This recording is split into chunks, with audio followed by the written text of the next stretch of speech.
প্রধানমন্ত্রী হবেন না দলীয় প্রধান, ঐকমত্য কমিশনের সিদ্ধান্তে নতুন মোড়। যদি প্রধানমন্ত্রী হন তাহলে তিনি দলীয় প্রধান হিসেবে থাকতে পারবেন না। জাতীয় ঐকমত্য কমিশনের এই সিদ্ধান্তে বাংলাদেশ রাজনীতিতে কি নতুন ইতিহাস রচিত হতে যাচ্ছে? 17 দিন ধরে চলা রাজনৈতিক আলোচনার এক চমকপ্রদ পরিণতি। কমিশনের সহসভাপতি অধ্যাপক আলী রিয়াজ আজ জানিয়ে দিলেন, বেশিরভাগ রাজনৈতিক দল একমত, দলীয় প্রধান আর প্রধানমন্ত্রীর পদ এক হাতে থাকা যাবে না। আর এই সিদ্ধান্ত জুলাই যোদ্ধাদের স্বপ্নেরই প্রতিফলন।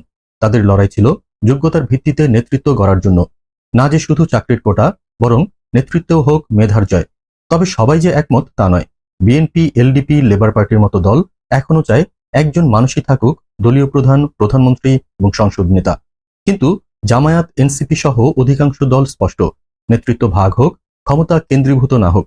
কমিশন বলেছে, ভিন্নমত থাকলেও নোট অফ ডিসেন্ট দেওয়া যাবে। তবু যেই সিদ্ধান্তই হোক, রাজনীতি কি এবার সত্যিই মেধার পথে হাঁটবে?